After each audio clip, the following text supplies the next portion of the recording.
कल की वीडियो में हम लोगों ने वाक्य देखा था और वाक्य के हम लोगों ने 3 प्रकार देखे थे। आज चलिए उसको आगे बढ़ाते हैं। एक वाक्य हम लिखते हैं, वाक्य हमारा है रमेश वाराणसी गया। अब यहाँ पे क्या है, वाक्य हमारा बनता है शब्दों से, 1 शब्द, 2 शब्द और 3 शब्द। तीनों शब्दों को हमने इस क्रम में लगाया है कि एक वाक्य बन रहा है, इसका अर्थ निकल रहा है। और याद रखना, अगर ये शब्द जो हम इधर उधर लगा दें, जैसे वाराणसी, रमेश, गया, तो अगर अर्थ नहीं दे रहे हैं तो हम उनको वाक्य नहीं कहेंगे। तो ये हमारा वाक्य हो गया। और अंग्रेजी में हम इसको लिखे थे कल सेंटेंस। कल हमने दूसरा उदाहरण लिया था, कमल घर गया, ऐसे कुछ था। अब देखिए बात को, यहाँ पे हमको करना क्या है, रमेश वाराणसी गया। अब आज हमको जो देखना है, इसमें 2 चीज हम खोजेंगे, एक तो रमेश और दूसरा है गया। अब बात को समझो, चलो हम मिटा देते हैं इसको, खाली हम लिखते हैं कि रमेश गया, रमेश गया। ठीक, 2 शब्दों का एक वाक्य, एकदम सिंपल उदाहरण लेकर के देखो। यहां पे काम हो रहा है जाने का। काम कौन सा हो रहा है भाई? जाने का। और जाने का काम कौन कर रहा है? रमेश। अगला देखिए, बच्चे खेले। ठीक है, अब क्या होगा, यहां पे काम हो रहा है खेलने का और खेल रहे हैं बच्चे। ठीक है, अब देखिए यहां पे जाने का काम हो रहा है, तो इस काम को कोई ना कोई कर रहा है। यहाँ खेलने का काम हो रहा है, तो इस खेलने के काम को कोई ना कोई कर रहा है। ठीक है, तो जाने का काम कर रहा है रमेश और खेलने का काम कर रहा है बच्चे। बच्चे खेलने का काम कर रहे हैं, रमेश जाने का काम कर रहा है। तो जो काम होता है उसको हम कहते हैं क्रिया। कहाँ पे काम होता है? किसी वाक्य में। किसी वाक्य में जो काम होता है उसको हम क्रिया कहते हैं, और इसी क्रिया को अंग्रेजी में वर्ब कहते हैं। अब देखिए, इसमें खेलने का काम हो रहा है, तो खेलना क्या हो गई? क्रिया हो गई।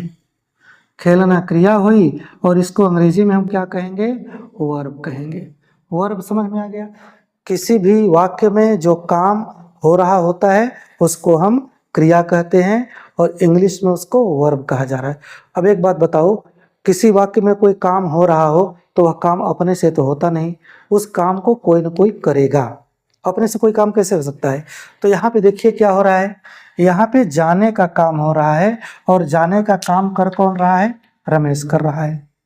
यहाँ पे खेलने का काम हो रहा है, और खेलने का काम कौन कर रहा है? बच्चे।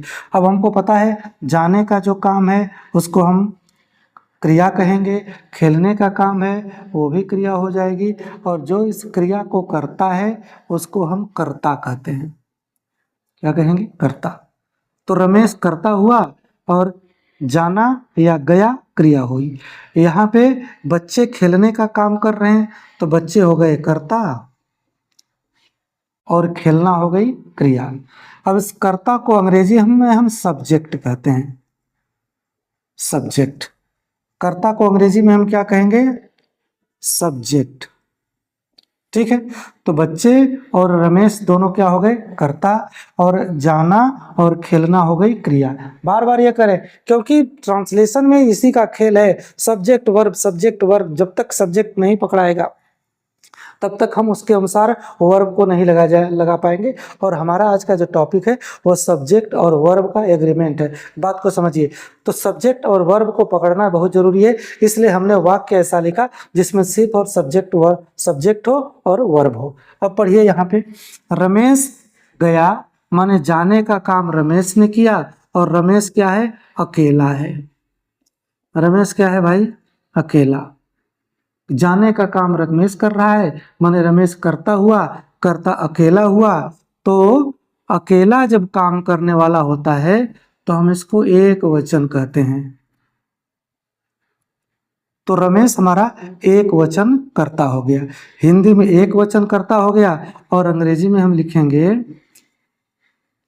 सिंगुलर, सिंगुलर सब्जेक्ट हो गया। रमेश अकेला काम कर रहा है, इसलिए यह सिंगुलर सब्जेक्ट हो गया। अब यहाँ पे देखिए, खेलने का काम कर रहे हैं बच्चे, और बच्चे बहुत सारे हैं, तो इसको हम करेंगे, बच्चे बहुत सारे हैं तो बच्चे कर्ता तो हुए, लेकिन कौन से कर्ता हुए? बहुवचन, बच्चे बहुवचन कर्ता हुए, और इसको अंग्रेजी में हम कहेंगे प्लूरल सब्जेक्ट। बच्चे क्या हो गए? Plural subject. रमेश क्या हो गया? Singular subject. जाना और खेलना वर्ब हो गई। इतनी बात समझ में आ गई। अब आगे देखते हैं। देखो, दो वाक्य है, दो सेंटेंस है। Ramesh went, children played. Went means गया, तो इसमें जाना क्या हो गई? हमारी वर्ब हो गई। और रमेश गया, रमेश जाने का काम किया, तो रमेश हो गया सब्जेक्ट। ठीक है, वही बात है, सिर्फ इंग्लिश में लिखी गई है। प्लेड, प्लेड माने खेला, खेलना हो गई क्रिया, इसको हम लिख देंगे वर्ब। और खेले कौन? बच्चे, तो बच्चे कौन से हो गए? सब्जेक्ट हो गए। अब चूंकि बहुत सारे बच्चे हैं तो हम क्या लिख देंगे? प्लूरल। बच्चे प्लूरल सब्जेक्ट हो गए, और रमेश अकेला है तो रमेश सिंगुलर सब्जेक्ट हो गया। ठीक है, सिंगुलर और प्लूरल, यह चीज जान गए।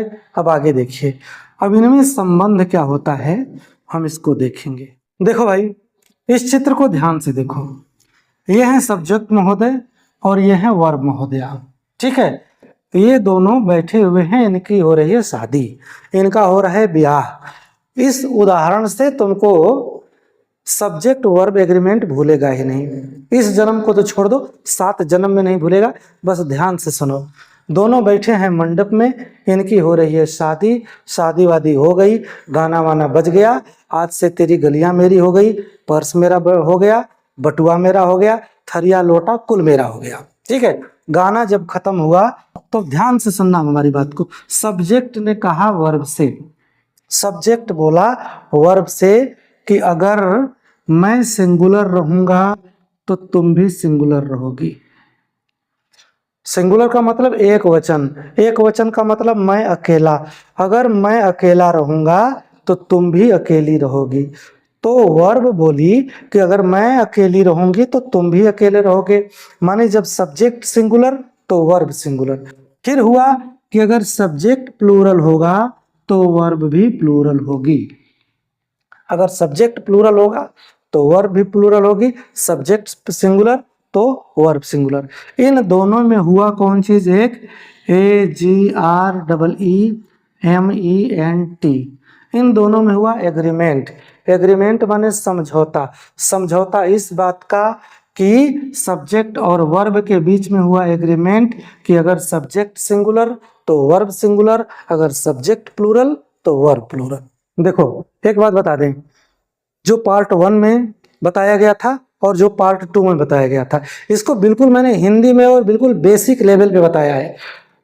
जब ट्रांसलेशन, अगली पार्ट 3 में ट्रांसलेशन हम शुरू कर देंगे, और उस ट्रांसलेशन में इन सब चीज़ों की बात, इन सब चीज़ों की ज़रूरत पड़ेगी जो पहली वीडियो में बताया गया था और दूसरी को। तो पहली और दूसरी को खूब ठीक से देख लेना, बार बार देख लेना, समझ लेना, क्योंकि कल के बाद हम ये नहीं बताएंगे कि सेंटेंस क्या है, वर्ड क्या है, सिंगुलर क्या है, प्लूरल क्या है, सब्जेक्ट वर्ब एग्रीमेंट क्या है, खाली हम बताते चले जाएंगे।